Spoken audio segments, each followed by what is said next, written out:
ଆଜିର ପ୍ରଥମ ପ୍ରଶ୍ନଟି ହେଉଛି ବତକ ମାଂସ ଖାଇଲେ କେଉଁ ରୋଗ ଦୂର ହୁଏ? Option A cholesterol, option B TB, option C ହଇଜା, ଅପସନ୍ ଡି ଚିକେନଗୁନିଆ।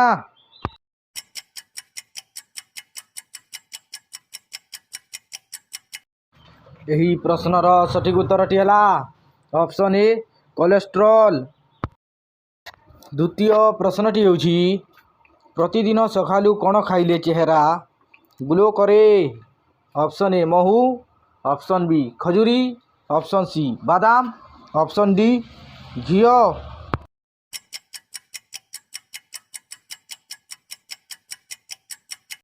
ପ୍ରଶ୍ନର ସଠିକ୍ ଉତ୍ତରଟି ହେଲା ଅପସନ୍ ବି ଖଜୁରୀ। ତୃତୀୟ ପ୍ରଶ୍ନଟି ହେଉଛି ସବୁଦିନ କ'ଣ ଖାଇଲେ ଇସନଫୁଲିଆ ରୋଗ ଭଲ ହୋଇଥାଏ?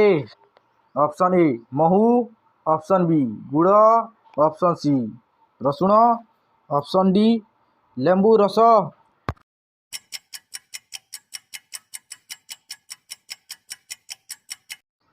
ଏହି ପ୍ରଶ୍ନର ସଠିକ୍ ଉତ୍ତରଟି ହେଲା ଅପସନ୍ ସି ରସୁଣ।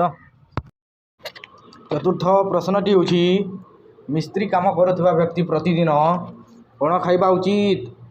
ଅପସନ୍ ଏ ମହୁ, ଅପସନ୍ ବି ଘିଅ, ଅପସନ୍ ସି ସବୁଜ ପରିବା, ଅପସନ୍ ଡି ଗୁଡ଼।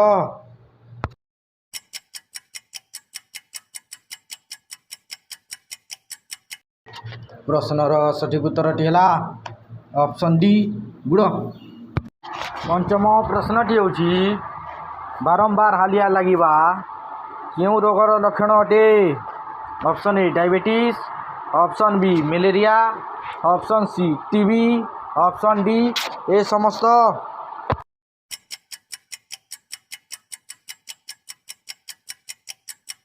ଏହି ପ୍ରଶ୍ନର ସଠିକ୍ ଉତ୍ତରଟି ହେଲା ଅପସନ୍ ଏ ଡାଇବେଟିସ୍। ଷଷ୍ଠ ପ୍ରଶ୍ନଟି ହେଉଛି ଦେବତାମାନଙ୍କର ଇଞ୍ଜିନିୟର କାହାକୁ କହନ୍ତି? Option A Hanuman, option B Vishwakarma, option C Indra, option D Brahma.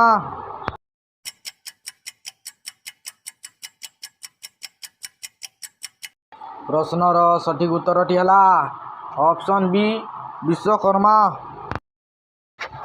ସପ୍ତମ ପ୍ରଶ୍ନଟି ହେଉଛି ପ୍ରତିଦିନ ମେଥି ପାଣି ପିଇବା ଦ୍ୱାରା କେଉଁ ରୋଗ ଭଲ ହୋଇଥାଏ? ଅପସନ୍ ଏ ଟାଇଫଏଡ଼୍ ରୋଗ, ଅପସନ୍ ବି ମ୍ୟାଲେରିଆ ରୋଗ, ଅପସନ୍ ସି ଡାଇବେଟିସ୍ ରୋଗ, ଅପସନ୍ ଡି ଜଣ୍ଡିସ୍ ରୋଗ।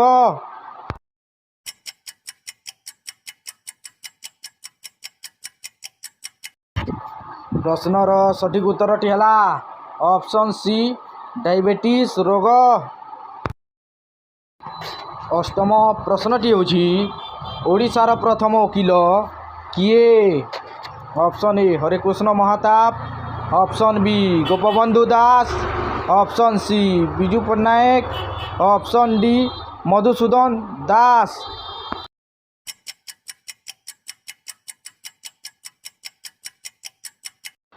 ପ୍ରଶ୍ନର ସଠିକ୍ ଉତ୍ତରଟି ହେଲା option D Madhusudan Das.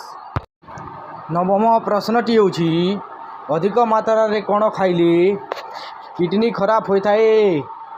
Option A ଅଫିମ, ଅପସନ୍ ବି କଦଳୀ, ଅପସନ୍ ସି ମହୁ, ଅପସନ୍ ଡି ଗୁଡ଼।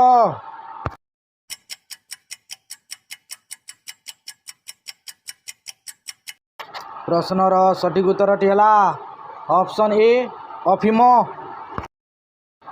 ଦଶମ ପ୍ରଶ୍ନଟି ହେଉଛି କେଉଁ ରଙ୍ଗର ପୋଷାକ ପିନ୍ଧିଲେ ଶରୀରକୁ ଆରାମ ମିଳିଥାଏ? ଅପସନ୍ ଏ କଳା ରଙ୍ଗ, ଅପସନ୍ ବି ସବୁଜ ରଙ୍ଗ, ଅପସନ୍ ସି ଧଳା ରଙ୍ଗ, ଅପସନ୍ ଡି ନାଲି ରଙ୍ଗ।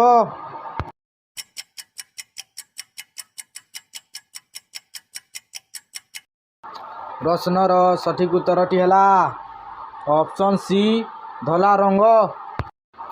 ଏହିପରି ନୂଆ ନୂଆ ଭିଡ଼ିଓ ଦେଖିବା ପାଇଁ ଆମ ଚ୍ୟାନେଲଟିକୁ ସବସ୍କ୍ରାଇବ୍ କରନ୍ତୁ ଓ ଭିଡ଼ିଓ ଭଲ ଲାଗେ ତ ଭିଡ଼ିଓକୁ ଲାଇକ୍ ଗୋଟେ ବି କରିଦିଅନ୍ତୁ।